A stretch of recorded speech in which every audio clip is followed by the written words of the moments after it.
नमस्कार दर्शक बंधु जीके ओडिशा चैनल को स्वागत। आज जानिबा महाप्रभुଙ୍କ अणसर नीति केमिति करा जाए, काहेकि करा जाए एवं अणसर नीति रे कौन कौन नियम अछि। आसंतु जानिबा महाप्रभुଙ୍କର अणसर नीति केते दिन पालन करा जाए। पुणी थरे महाप्रभुଙ୍କର अणसर नीति केते दिन पालन करा जाए।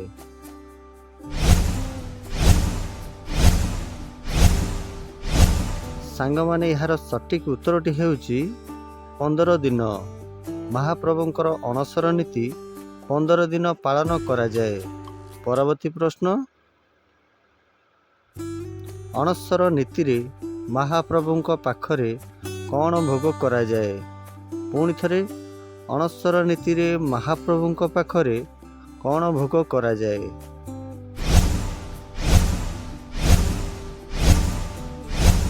सांगमाने यार सठिक उत्तरटी हेउची पणा भोग।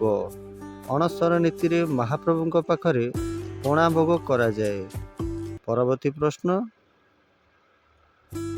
महाप्रभुଙ୍କର अणसर नीति रे केउ पूजा करा जाए नहीं। पुणी थरे महाप्रभुଙ୍କର अणसर नीति रे केउ पूजा करा जाए नहीं।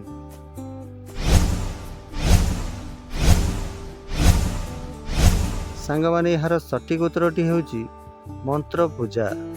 महाप्रभुଙ୍କର अणसर नीति रे मंत्र पूजा करा जाए नहीं। परवर्ती प्रश्न, अणसर नीति रे महाप्रभुଙ୍କୁ केउ तेल लगा जाई थाए। पुणी थरे अणसर नीति रे महाप्रभुଙ୍କୁ केउ तेल लगा जाई थाए।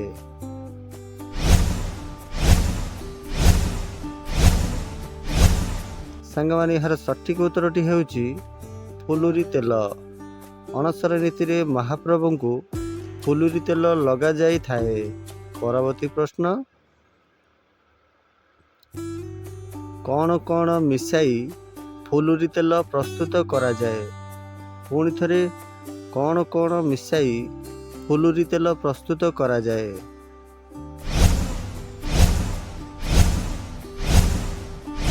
सांगमाने यार सठिक उत्तरटी हेउची राशि तेल, बेणाचेर, कृष्णभोग धान, जुई, जाई, मालती, बकुल और टगर फूल मिसाई फुलुरी तेल प्रस्तुत करा जाए। परवर्ती प्रश्न,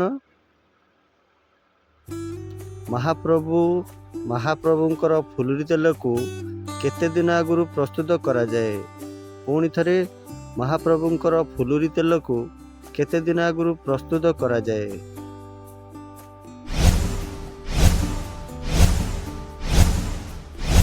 सांगमाने यार सठिक उत्तरटी हेउची 1 वर्ष पूर्वरु। महाप्रभुଙ୍କର फुलुरी तेल को 1 वर्ष पूर्वरु प्रस्तुत करा जाए। परवर्ती प्रश्न, महाप्रभुଙ୍କୁ ज्वर हेले केउ औषध दिया जाए। पुणी थरे महाप्रभुଙ୍କୁ ज्वर हेले केउ औषध दिया जाए।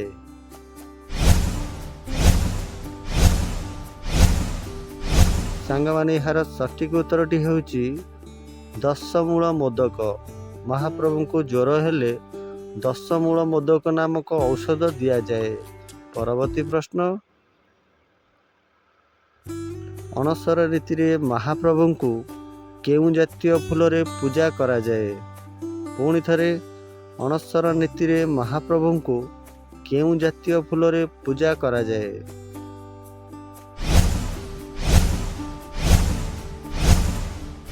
सांगमाने यार सठिक उत्तरटी हेउची धला जातीय।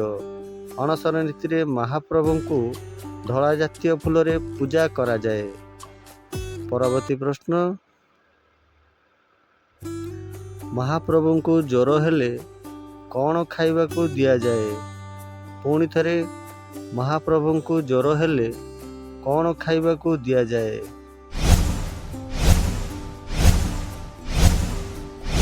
सांगमाने यार सठिक उत्तरटी हेउची क्षीर, छेना, दही, लहुणी। महाप्रभुଙ୍କୁ ज्वर हेले क्षीर, छेना, दही, लहुणी इत्यादि खाइबाकू दिया जाए। परवर्ती प्रश्न, महाप्रभुଙ୍କର ज्वर भल हेबा पई केते केजी चंदन काठरे ମହାପ୍ରଭୁ ଗାଧୋଇଥାନ୍ତି। ପୁଣି ଥରେ ମହାପ୍ରଭୁଙ୍କର ଜ୍ୱର ଭଲ ହେବା ପାଇଁ କେତେ କେଜି ଚନ୍ଦନ କାଠରେ ମହାପ୍ରଭୁ ଗାଧୋଇଥାନ୍ତି। ସାଙ୍ଗମାନେ ଏହାର ସଠିକ୍ ଉତ୍ତରଟି ହେଉଛି 15 କେଜି। ମହାପ୍ରଭୁଙ୍କର ଜ୍ୱର ଭଲ ହେବା ପାଇଁ 15 କେଜି ଚନ୍ଦନ କାଠରେ ମହାପ୍ରଭୁ ଗାଧୋଇଥାନ୍ତି। ପରବର୍ତ୍ତୀ ପ୍ରଶ୍ନ, ଏକାଦଶୀ ଦିନ ମହାପ୍ରଭୁଙ୍କୁ କେତେ ହାଣ୍ଡି ଭୋଗ କରାଯାଏ? ପୁଣି ଥରେ, ଏକାଦଶୀ ଦିନ ମହାପ୍ରଭୁଙ୍କୁ କେତେ ହାଣ୍ଡି ଭୋଗ କରାଯାଏ?